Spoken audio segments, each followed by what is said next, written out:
Roel, sino-sino ang pinasasalamatan mo sa buhay mo? Sa buhay ko, syempre unang-una doon, yung Panginoong Diyos, no?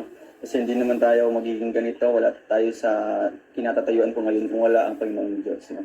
Kaya first, top priority talaga ang pasalamatan. Second, yung pamilya ko na sumusuporta sa akin, unang sumuporta sa akin bago yung mga viewers natin. Kaya napapasalamat po ako sa pamilya ko.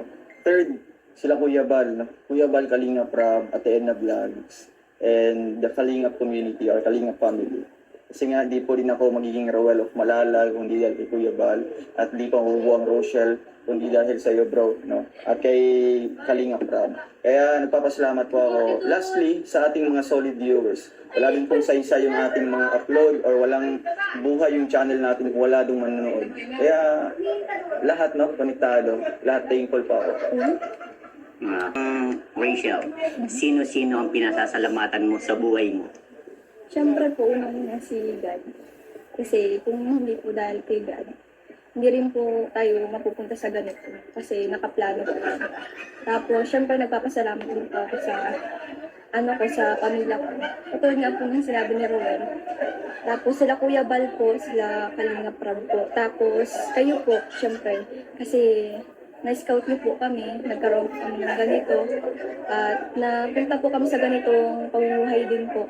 Tapos yung napunta kami din sa social media, nakilala ng lahat.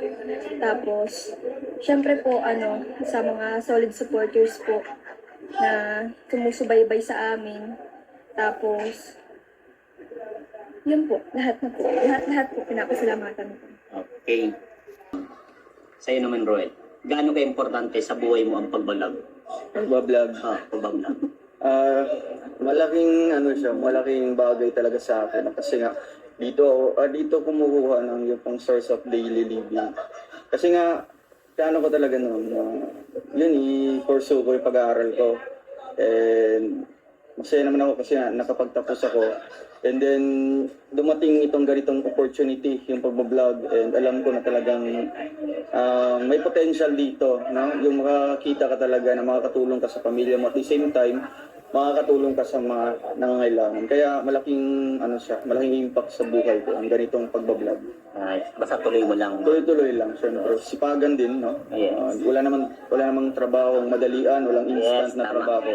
Kaya dito mukhang nasa trabaho ka din, no? Oo. Mukhang nag-i-employ, mukhang Mahirap employer ka din, Oo. na talagang kailangan bumangon, kailangan magkaroon ng Sumita. content, o kailangan Ikaw naman, Rachel, gaano ka-importante sa buhay mo ang pagbablog? Nung una parang wala pa kasi hindi ko pa po alam yun. Tapos ngayon po, ng sobrang halaga po pala. Kasi makakatulong dito sa pang-araw-araw niyo, syempre sa ibang tao din po. Para makapaghatid po ng tulong din po. Sobrang halaga po. Okay, ito naman, pang-apat na tanong. Si Rachel, Si Rachel naman ang una. Oo. Ito naman, Rachel, saktong-sakto bro. Dito tayo sa palalim ng tanong. Ay, grabe. Si Rachel, Si Rachel naman ang una. Oo. Ito naman, Rachel, saktong-sakto bro. Dito tayo sa palalim ng tanong. Ay, grabe. Ano ang kinakatakot mo sa buhay mo? Pinakatakot ko.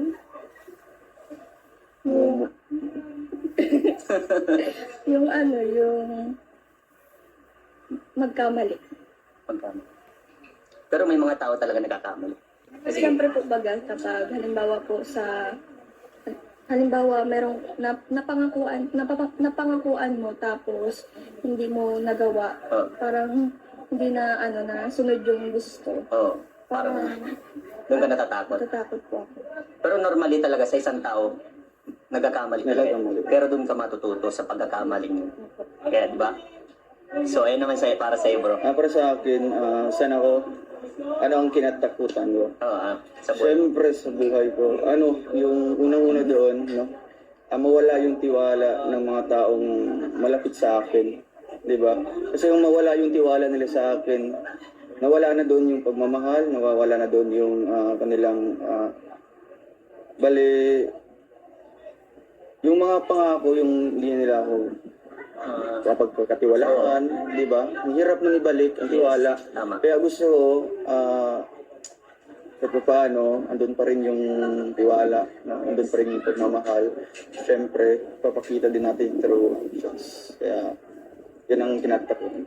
Okay. Oh, sinong mauna? Siya, ulit. Number 5. Bato-bato pick. Bato pick kayo. Yan, sige. Bato-bato. Bato pick. Bato-bato pick. Okay. Okay, number 5.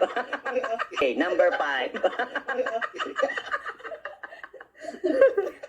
Ano ang ayaw mo mawala sa buhay mo? Ayoko na wala.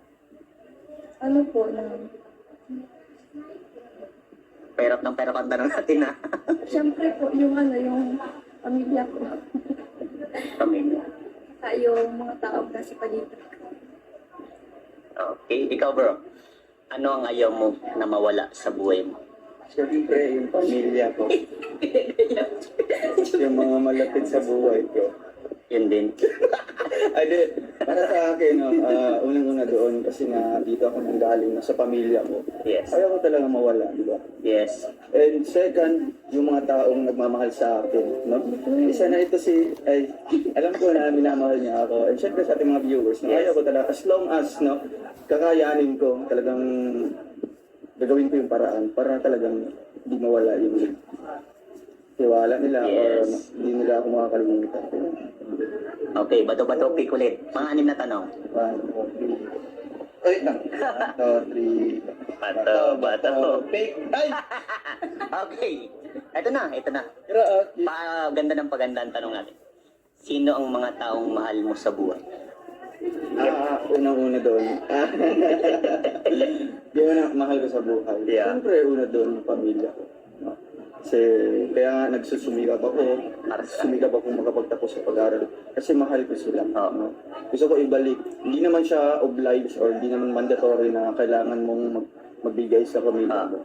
Pero sa pangalan na respeto, no? Yes. O utang na loob yung buhay mo sa kanila. Yes. Kaya nag-give back ako sa kanila. Siyempre, yung mga nakikilala ko ngayon, sila talaga yung mga... Di ba alam niyo yun? Dapat kailangan sabihin kasi ano yun di ba? Tanong ko.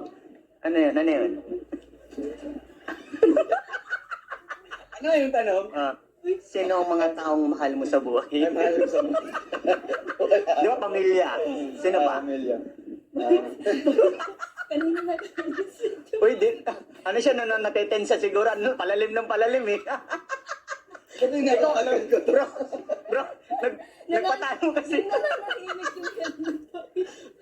Sige, okay. So, balik ka na. Sino ang mga taong mahal mo sa buhay? Bukod sa Sige, pamilya. una yung pamilya ko. Pangalawa doon. Nagmamahal din sa akin. Sino? Di ba? Andun yung mga viewers, supporters. Siyempre. Okay, sige. Okay na yun, pag ganun lang. Ikaw naman, sa'yo naman, Rachel. Sino ang mga taong mahal mo sa buhay? Ano po? Pamilya po. Pamilya mo? Tapos yung mga taong nasa paligid ko. Sino? Lalo na yung nagmamahal sa akin, na bibigay advice, iniisip yung kalagayan ko, yung kalusugan ko din. Tama yung sinabi niyo no, na pamilya. Kasi yung pamilya, kung wala sila, wala din tayo dito. Diba? Tama, dapat mahalin natin ang pamilya, lalo na ang mga magulang natin. Kasi isa lang magulang natin, di ba? Gaano kahalaga sa'yo? Ano muna? Bato pick. Bato pick. Ito na, pang-pitong tanong. Hanggang 8 lang naman to. Ano, kinakabahan ko siya. Gaano kahalaga sa'yo si Rowel? Uy, paganda ng paganda. Pwedeng secret na. Pwedeng secret lang. Hindi kailangan sagutin eh. Sobrang halaga. Sobrang halaga.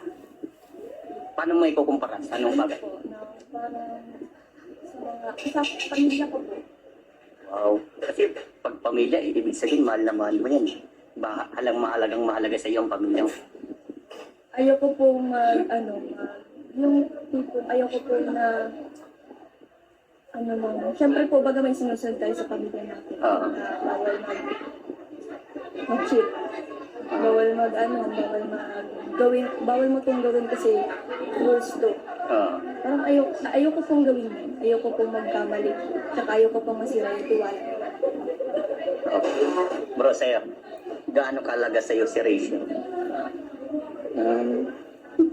Sobrang malaking halaga talaga. No?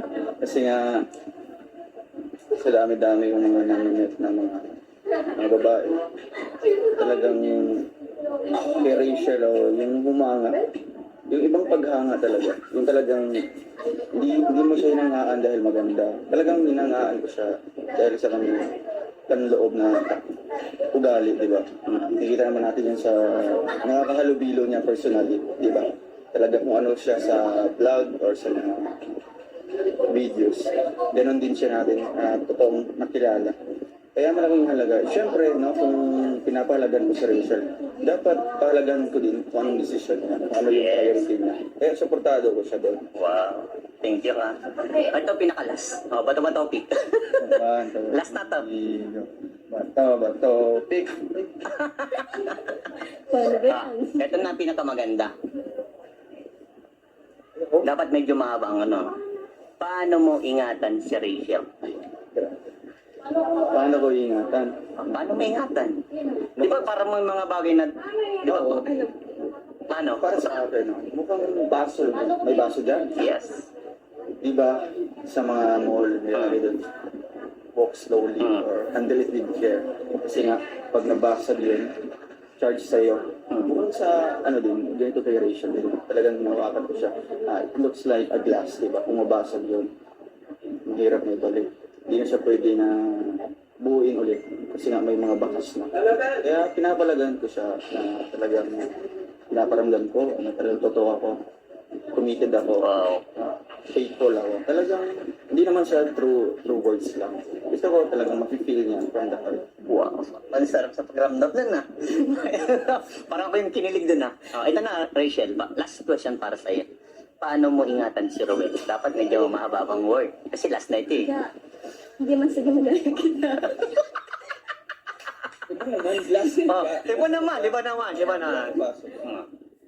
Cellphone din yan, di ba? Yung tiwala. Ah. Yung tiwala lang. Ayoko mawala yun. Kasi kapag nawala yun, wala na lahat.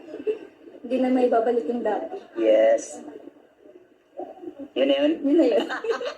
Totally. Marami kasi nagre-request itong kwento natin sa inyong dalawa. So ito na yun. At di lang yun, meron sa inyong pinapabot yung buting sponsor. Salamat po.